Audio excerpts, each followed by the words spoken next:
Bismillahirrahmanirrahim. Assalamualaikum warahmatullahi wabarakatuh. Perkenalkan, nama saya Wadila Asmi Putri M. Stambuk M1B11874 kelas ilmu lingkungan C. Saya di sini salawat dan salam marilah kita panjatkan puji dan syukur kehadiran Allah SWT atas rahmat dan karunia-Nya kita bisa dapat berkumpul tempat ini. Insya Allah dirahmati oleh Allah SWT. Saya di sini akan mempresentasikan tentang sanitasi dan kesehatan lingkungan yang berjudul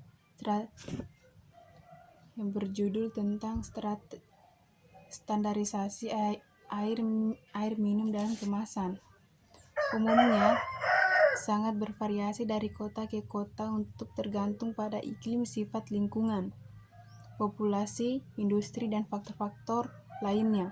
Sumber daya alam air berpaduan 2 atom H dan 1 atom O sama dengan H2O, dan sini dapat terbagi menjadi 3, yaitu cair, padat, dan gas. Di sini juga ada tabel penggunaan air as. Di sini ada 11 tabelnya, dan di sini juga ada ketiga itu industri penggunaan air dalam rumah tangga. Di sini juga ada penjelasannya. Dan selanjutnya itu kualitas air. Penyediaan air bersih dalam bentuk kualitas dan kuantitas adalah faktor utama bagi manusia ataupun makhluk hidup lainnya. Parameter yang menentukan kualitas air, parameter fisika, parameter kimia. Di sini juga ada selanjutnya itu yang kelima, contoh padatan anorganik adalah seperti tersebut tumbuhan dan bahan biologi, bakteri, alga.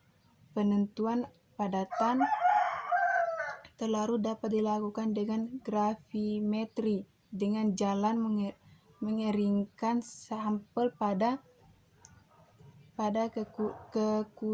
kekuruhan adalah pengukuran lapangan padatan tersuspensi menggunakan Jackson atau tribidimeter.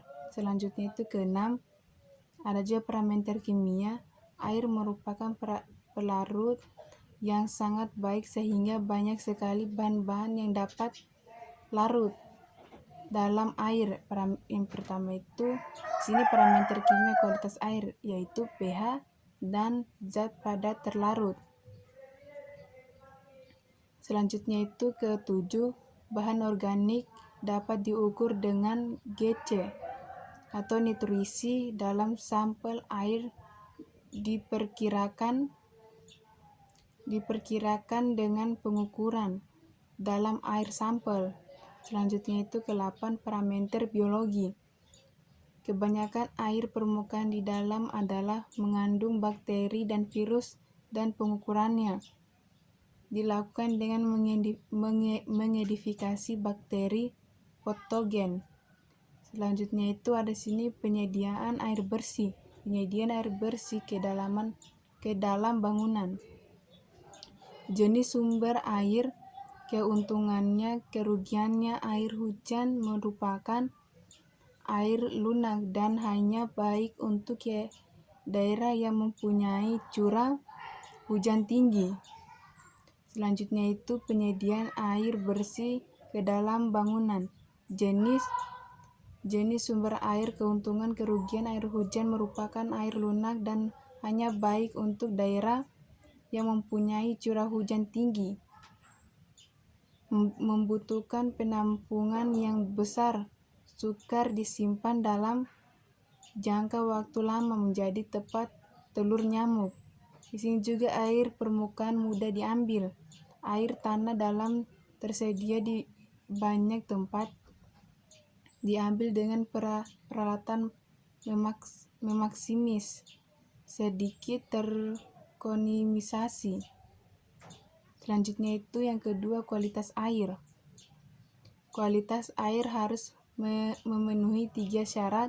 Syarat fisik, tidak berwarna, tidak bau. Syarat kimia, tidak mengandung zat kimia yang merugikan manusia atau racun, dan tidak mengurangi efektivitas distribusi pipa-pipa. Selanjutnya itu yang ketiga, problem pada kualitas air.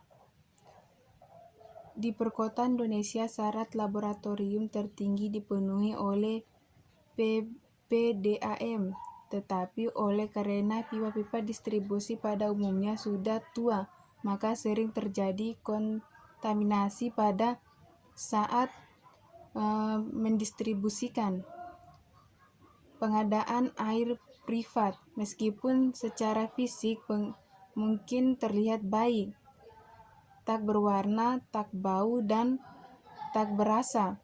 Selanjutnya itu keempat, problem pada kualitas air. Yang pertama, problem. Kedua, penyebab. Yang ketiga itu efek buruk. Dan selanjutnya itu koreksi. Dan selanjutnya lagi kesediaan tinggi. Selanjutnya garam-garam, kalsium, dan magnesium dari air tanah menyebut pipa bergerak, merusak. Dan selanjutnya itu koreksi. Di sini masih banyak penjelasannya dan yang saya singkat. Dan selanjutnya itu yang kelima, pompa penyediaan air bersih. Yang pertama, pompa umur dangkal kedalaman 1 meter. Kedua itu 6 pompa jet untuk sumur dalam semi atau yang muka airnya lebih dari 10. Dan selanjutnya tujuan agar dihasilkan produk yang sesuai dengan ketentuan standar. Contohnya itu pengelolaan latex harus bersih dari kotoran, penting daun, skep, maka sebelum diolah disering terlebih dahulu, menyaringkan dilakukan 3 kali. Dan sini kesimpulan. Yang pertama, sesuai dengan target untuk seluruh rumah yang telah ditetapkan, namun masih ada sekitar 11 titik yang belum teraliti oleh air, maka disarankan untuk pemerintah desa dan pengelola program PAMSIMAS segera melakukan tindakan agar air dapat teraliti dengan baik dan tidak mengakibatkan komplain dari warga yang rumahnya belum teraliti oleh air. Kedua, demi menghindari kegagalan untuk tingkat pencapaian sebuah kebersihan untuk program, maka untuk setiap pengelolaan, khususnya pengelolaan program PAMSIMAS, untuk terlebih dahulu melakukan suatu rencana yang disediakan dengan keadaan masyarakat. Mungkin itulah presentasi saya. Assalamualaikum warahmatullahi wabarakatuh.